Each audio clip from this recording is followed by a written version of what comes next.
Hello and welcome everyone. This is Type V3 and it's time to duel. This is Figma's release of Yami Yugi, the king of games, from the trading card game anime Yu-Gi-Oh! With this figure being released in celebration of the 20th anniversary of the Yu-Gi-Oh! Franchise, it's no surprise that Max Factory opted to base their Figma iteration of the character off of his appearance during the series' popular Battle City arc, and it looks just as awesome as I remember. It's a cross between a rocker and a city schoolboy who has the most violent jacket that magically sticks to his shoulders. It all looks great. The wrinkling throughout the attire is super dynamic, the use of layered materials like his deck belt box give an extra sense of depth, and the painted details on the buttons and buckles are sharp. Then there's the head sculpt, or rather, that hair. You know, the most ridiculous anime hair ever conceived. Well, it's just about perfect here in plastic form. Shapes are correct and the colors are right. I do feel like the blonde sections were shinier in the show, although that might be more due to the art style rather than color accuracy. When it comes to the face, it's unmistakably Yami Yugi with that confident smile and focused stare. Besides the face, the figure also includes a glaring expression.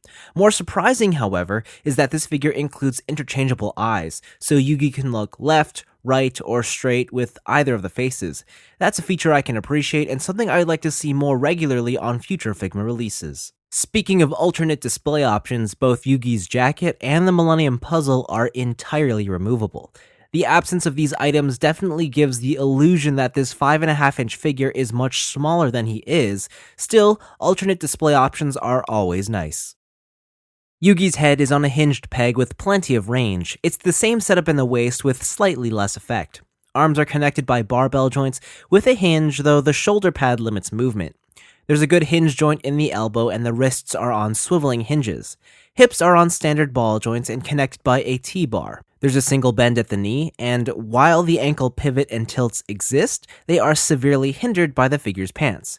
Figma Yugi's the type of figure that has good emotive expression rather than outright dynamic posing ability. Accessories start with the Figma bag, display stand, and rack of hands. On the hand rack you'll find open palms, gripping fists, pointing fingers, and specialized card-holding hands. As you would imagine, there's a couple of cards included for that last pair of hands. You get two options, a single card and a fan of cards. While the backs of the cards look nice, they're unfortunately lacking in detail on the reverse side. Regardless, Yugi still looks cool holding them. Finally, this figure includes the Dual Disc Mark II. Arguably the only real accessory a Yu-Gi-Oh! Toy needs.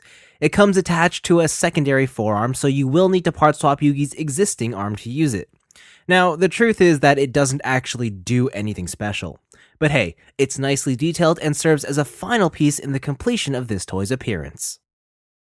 I'll say it right now, Figma Yami Yugi is the action figure to get if you're a Yu-Gi-Oh! Fan. It basically offers everything you could want from a Yugi toy. It looks magnificent and can hit all the great card battling poses you would expect. It's not the most exciting toy in terms of engineering design. Then again, that's never been Figma's focus. Character representation has always been the mainstay feature of this toy line, and they've certainly nailed it here. The only thing I will say is that Yugi doesn't really work all that well as a solo display piece. Just due to the nature of the character, it's certainly odd not to have either a monster alongside him or a rival across from him.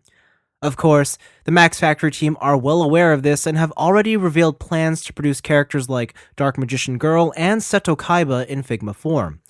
So with that in mind, if you're a Yu-Gi-Oh! Fan, then there's absolutely no reason not to get this release of the King of Games. But that's all for me. Thanks for watching, hope you enjoyed it, and I'll see you in the next review.